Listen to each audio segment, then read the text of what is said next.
Tense. Tense tense होता क्या है? टेंस होता है काल यानी समय, और समय के साथ जो हम कार्य करते हैं उसे हम कहते हैं टेंस। तो हम पिछली क्लास में हमने टेंस के कुछ बेसिक चीज़ें करी थी, यानी टेंस होते कितने टाइप के हैं? 3 टाइप के, प्रेजेंट, पास्ट और फ्यूचर। और हमने पिछली क्लास में हमने किया था इंडेफिनेट टेंस, यानी कि present indefinite tense, past indefinite tense और फ्यूचर इंडेफिनेट टेंस। तो आज हम करेंगे कॉन्टिन्यूअस टेंस, यानी present continuous tense, past continuous tense और फ्यूचर कॉन्टिन्यूअस टेंस। तो कॉन्टिन्यूअस टेंस होता क्या है? सबसे पहले तो यानी जो हम अभी के समय जो काम कर रहे हैं, यानी जैसे मैं अभी के समय आपको पढ़ा रही हूँ, तो ये है प्रेजेंट कॉन्टिन्यूअस, यानी कि मैं पढ़ा रही हूँ, तो उसे हम कहते हैं प्रेजेंट कॉन्टिन्यूअस टेंस। यानी अभी के समय या आज कोई काम चल रहा है, यानी जो काम रेगुलर चल रहा है, यानी जो अभी हम कर रहे हैं, उसे हम कहते हैं प्रेजेंट कॉन्टिन्यूअस टेंस। तो इसके कुछ सेंटेंसेस को हम समझेंगे और इसके कुछ रूल रेगुलेशन को भी हम अच्छे से समझेंगे। जैसे कि अगर हम कहें कि मैं फुटबॉल खेल रहा हूँ या मैं फुटबॉल नहीं खेल रहा हूँ, इसका नेगेटिव सेंटेंस हो गया। और क्या मैं फुटबॉल खेल रहा हूँ और क्वेश्चन मार्क यानी इंटेरोगेटिव सेंटेंस। तो इसके कुछ रूल्स को हम फॉलो करेंगे ताकि हमें अच्छे से और समझ में आ जाए। तो इसके रूल्स होते क्या हैं? जैसे सबसे जो फर्स्ट नंबर 1 रूल है वो होता है कि यानी आईएनजी वर्ब की फर्स्ट फॉर्म के साथ जुड़ेगा, यानी जो फर्स्ट फॉर्म होगी हमारी उसके साथ हम आईएनजी जोड़ेंगे। जैसे ईटिंग, प्लेइंग, ड्रिंकिंग, डांसिंग, तो इन सब चीज़ों के पीछे लगेगा आईएनजी। और जो सेकंड रूल है, जैसे इज एम आर का प्रयोग होगा, यानी ही सी इट के साथ होगा इज का प्रयोग, और यू वी दे के साथ होगा आर का प्रयोग। जैसे you are, they are, we are. और नंबर 3 जो रूल है वो है, जैसे नेगेटिव में इज एम आर के बाद नोट लगता है, यानी कि कोई नेगेटिव वाक्य है, जैसे मैं फुटबॉल नहीं खेल रहा, तो इसमें इज एम आर के आगे नोट का प्रयोग होगा। और जो 4th वाक्य है इंटेरोगेटिव, यानी कि क्वेश्चन मार्क होता है, जिसमें उसमें इंटेरोगेटिव में सब्जेक्ट से पहले इज एम आर लगते हैं। तो इसके कुछ सेंटेंसेस को हम कर लेते हैं। जैसे कि मैं फुटबॉल खेल रहा हूँ, यानी कि अभी का प्रेजेंट का वाक्य है कि मैं फुटबॉल खेल रहा हूँ, यानी I am playing football, I am playing football.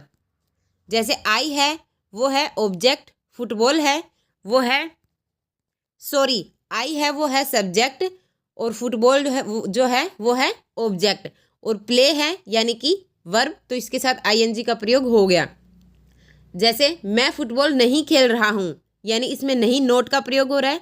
जैसे I am not playing football, यानी कि I am not playing football, तो इसमें वर्ब से पहले नोट का प्रयोग होगा या इज एम आर के बाद नोट का प्रयोग होगा।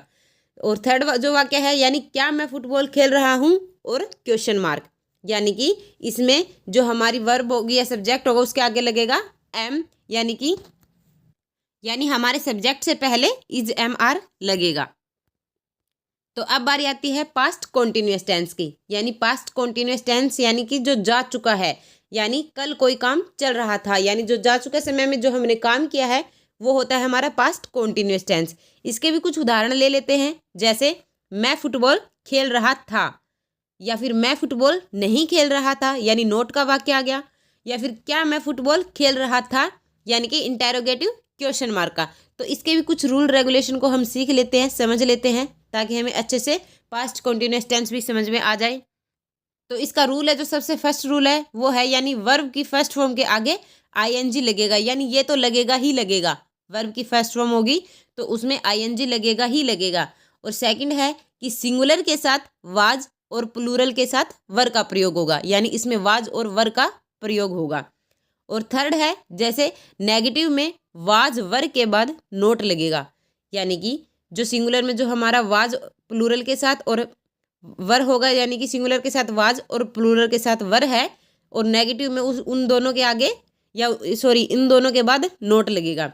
और इंटेरोगेटिव में वाज वर सब्जेक्ट, यानी कि वाज वर जो है वो सब्जेक्ट से पहले लगेंगे। तो इससे रिलेटेड कुछ सेंटेंसेस को हम कर लेते हैं। जैसे मैं फुटबॉल खेल रहा था, यानी कि जो काम हो चुका है उसके बारे में हम बात कर रहे हैं कि मैं फुटबॉल खेल रहा था, तो इसको हम करेंगे कि I was playing football. I was playing football. मैं फुटबॉल नहीं खेल रहा था, यानी कि I was not playing football. I was not playing football. या फिर क्या मैं फुटबॉल खेल रहा था और क्वेश्चन मार्क यानी कि इंटेरोगेटिव सेंटेंस, तो इसमें वाज जो है वो पहले आएगा, यानी कि was I playing football. Was I playing football.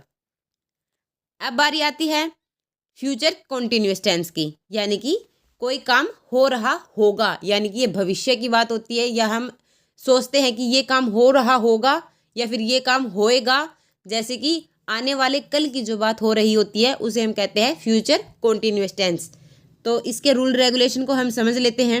जैसे फर्स्ट जो इसका रूल है वो है सिंगुलर और प्लूरल के साथ विल बी का प्रयोग होगा, यानी कि सिंगुलर हो या प्लूरल हो उनके साथ विल बी का प्रयोग होगा। और जो नेगेटिव वाक्य है उनमें बी से पहले नोट लगेगा, यानी कि विल और बी के बीच में नोट लगेगा। और जो इंटेरोगेटिव होते हैं उसमें विल पहले लगेगा। ऑब्वियसली बात है, ये पीछे भी होता आ रहा है तो इसमें विल पहले आ जाएगा। तो इसके भी कुछ सेंटेंसेस को हम सीख लेते हैं। जैसे मैं फुटबॉल खेल रहा होऊंगा, यानी कि फ्यूचर की बात है कि क्या मैं फुटबॉल खेल रहा होऊंगा, कि आगे होने वाले समय में क्या मैं फुटबॉल खेल रहा होऊंगा। तो इसमें यह है कि मैं फुटबॉल खेल रहा होऊंगा, तो इसको हम लिखेंगे I will be playing football. I will be playing football. या फिर हम कहें कि मैं फुटबॉल नहीं खेल रहा होऊंगा, ये उसका अजम्पशन है कि मैं फुटबॉल नहीं खेल रहा होऊंगा, तो इसको हम लिखेंगे I will not be playing football, यानी कि विल और बी के बीच में नोट आएगा। I will not be playing football.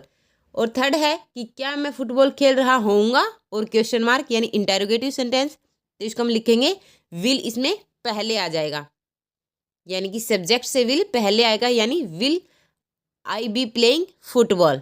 Will I be playing football. उम्मीद है आपको कॉन्टिन्यूअस टेंस बहुत अच्छे से समझ में आ गया होगा।